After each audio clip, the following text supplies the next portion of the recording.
Bismillahirrahmanirrahim. Assalamualaikum warahmatullahi wabarakatuh. Jumpa lagi di channel Devina Mutia. Salam sehat, semangat, dan bahagia. Bagaimana kabar adik-adik sekalian? Tetap semangat ya untuk belajar. Dan pada kesempatan kali ini akan kita lanjutkan pembahasan soal-soal dari buku ISPS atau Erlangga Straight Point Series untuk SD atau MI kelas 5 ya, pelajaran matematika. Buku ini sendiri diterbitkan oleh penerbit Erlangga dan dikarang oleh Gunanto dan Desi Adalia. Nah, adik-adik sekalian ya, tentunya sebelum belajar jangan lupa untuk selalu berdoa agar diberikan kemudahan, kelancaran, serta ketelitian ya, baik saat belajar maupun saat mengerjakan soal.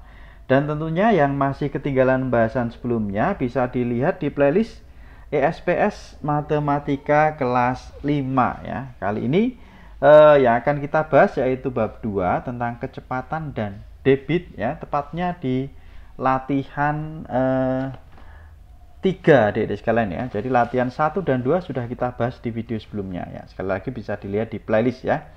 Oke, di sini untuk latihan 3 yaitu menentukan kecepatan ya, perbandingan dua besaran yang berbeda. Nah, untuk soal nomor 1 kita diminta untuk melengkapi tabel ya. Lengkapilah tabel berikut dengan bilangan yang tepat ya. Jadi di sini diketahui ada jarak, waktu tempuh, dan juga kecepatan ya. Ya, jarak itu disimbolkan dengan S ya. Kemudian waktu tempuh itu T kecil ya, jarak ini S kecil, kemudian kecepatan ini V kecil ya. S itu short atau jarak, T itu time, sedangkan kecepatan itu V atau velocity ya. Tapi untuk mempermudah kita biasanya kita gunakan rumus Joko Wow ya, yang gampang itu, yang mudah kita ingat ya. Ini biasanya kalau nanti SMP ya atau SMA mungkin baru kita gunakan, tapi untuk mempermudah ya jarak kita tulis J, waktu kita W, kecepatan itu K ya. Ini oke adik-adik sekalian ya, ini sedikit saya ulas tentang bagaimana cara menentukan jarak, kecepatan, dan waktu. Kita buat segitiga seperti ini adik-adik sekalian ya.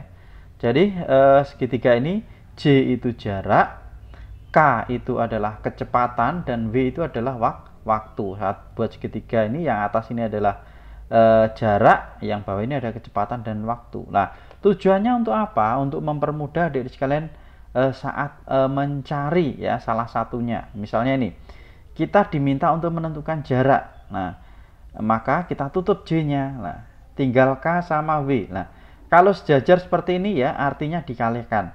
Tapi kalau atas bawah ini misalnya W-nya kita tutup, ada J sama K, ini berarti dibagi. Kalau mencari jarak, J-nya kita tutup, berarti ada K sama W dikalikan, berarti kecepatan dikalikan waktu. Kemudian kalau mencari waktu gimana? W-nya kita tutup, lah tinggal ada J sama K, berarti jarak dibagi kecepatan.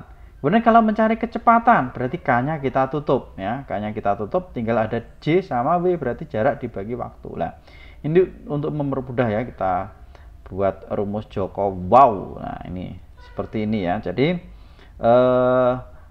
J-nya ada di atas, K sama W-nya ada di bawah. Itu adik-adik sekalian ya. Ini untuk mempermudah saja ya. Oke, langsung saja kita ke soal yang nomor 1 yang bagian A. Ini diketahui jarak tempuhnya 90 km, waktunya 3 jam ya. Ditanyakan berapa kecepatannya. Nah, ini mencari kecepatan ya. Kita lihat di sini rumusnya, kalau kecepatan berarti K-nya kita tutup. Nah, berarti kita lihat atas bawah ya, berarti kecepatan itu jarak dibagi dengan waktu. Oke. Di sini udah saya tuliskan ya.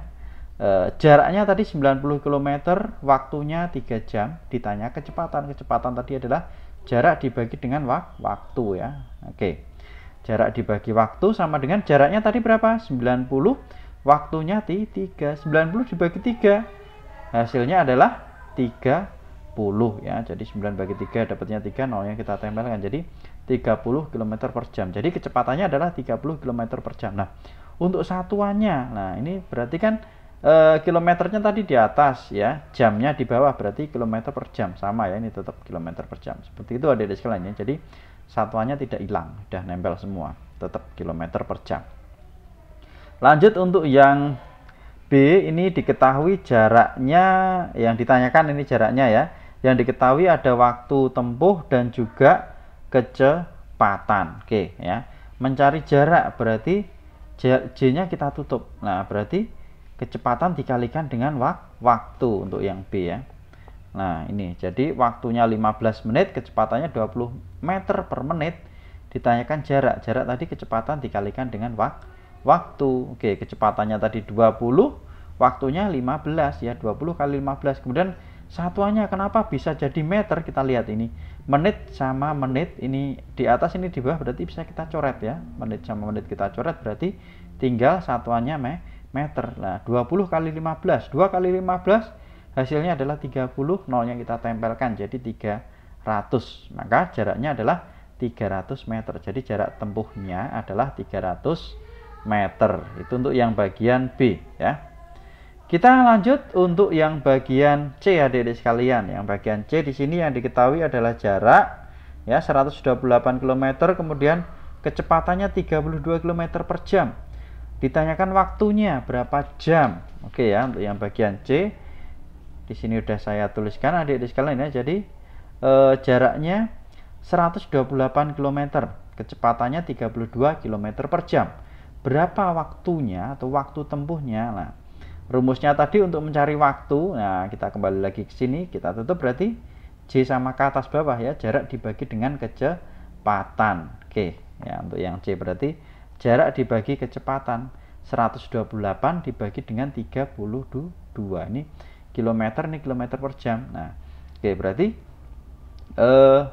hasilnya yaitu 128 dibagi dengan 32 ya. 128 dibagi 32 itu hasilnya adalah 4. Maka waktunya adalah 4 jam. Jadi waktu tempuhnya adalah 4 jam.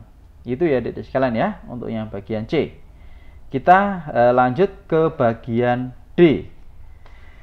Bagian D di sini diketahui jarak tempuhnya itu 150 km, waktu tempuh 2,5 jam. Ditanyakan berapakah kecepatannya ya, kecepatannya berapa kilometer per jam. Oke ya, untuk mencari kecepatan. Nah, kita kembali lagi ke sini, kecepatan berarti ini kita tutup berarti ada jarak sama waktu. Jarak dibagi dengan waktu. Oke ya, untuk yang bagian D. Ya, jaraknya tadi 150, waktunya 2,5 jam ya. Berapa kecepatan? Kecepatan tadi adalah jarak dibagi waktu. Jaraknya tadi 150 ya, waktunya 2,5 jam. Nah, supaya menghitungnya lebih mudah, tidak ada komanya ya.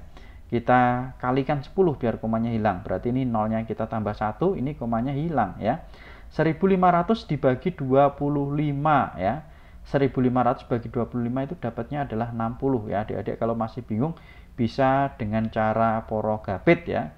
1500 dibagi 25. Nah, ini 15 bagi 25 tidak bisa, berarti 150 bagi 25 itu dapatnya adalah 6 ya. Tinggal nolnya kita tempelkan ya. Oke, itu. Jadi kecepatannya adalah 60 km per jam. Itu untuk yang bagian D adik-adik sekalian. Sekali lagi kalau masih bingung menghitungnya bisa dengan cara porogapit. Itu sekarang kita ke bagian E ya. Ini yang terakhir nomor 1. Yang terakhir yaitu 1E. Nah, ini jarak tempuhnya yang ditanyakan, yang diketahui waktu tempuhnya itu 3,5 jam. Kemudian kecepatannya adalah 80 km per jam. Nah, berapakah jarak yang ditempuhnya? Nah, untuk mencari jarak, kita lihat di sini jarak berarti J-nya kita tutup ya. Berarti K sama W sejajar, berarti dikalikan ya, kecepatan dikalikan dengan waktu. Oke, yang E. Ya, ini tadi ya, waktunya 3,5 jam, kecepatannya 80 km per jam. Ditanyakan berapakah jaraknya? Jarak sama dengan kecepatan dikalikan waktu ya. Kecepatannya tadi 80, waktunya 3,5 ya. 80 dikalikan 3,5 hasilnya adalah 280 ya. Itu adik-adik sekalian. Kalau masih bingung bisa dikalikan dengan susun ke bawah ya, di belakang koma berapa angka, nanti dikembalikan seperti itu ya. Jadi jarak tempuhnya adalah 280 km. Itu adik-adik sekalian ya untuk penjelasan soal nomor 1 di latihan 3 ya, A sampai dengan E ya. Kemudian untuk bahasan soal nomor 2 nanti akan kita bahas di video berikutnya. Terima kasih sudah belajar bersama, semoga bermanfaat. Mohon maaf apabila ada kekurangan. Saya rasa cukup sekian dan saya akhiri. Wassalamualaikum warahmatullahi wabarakatuh.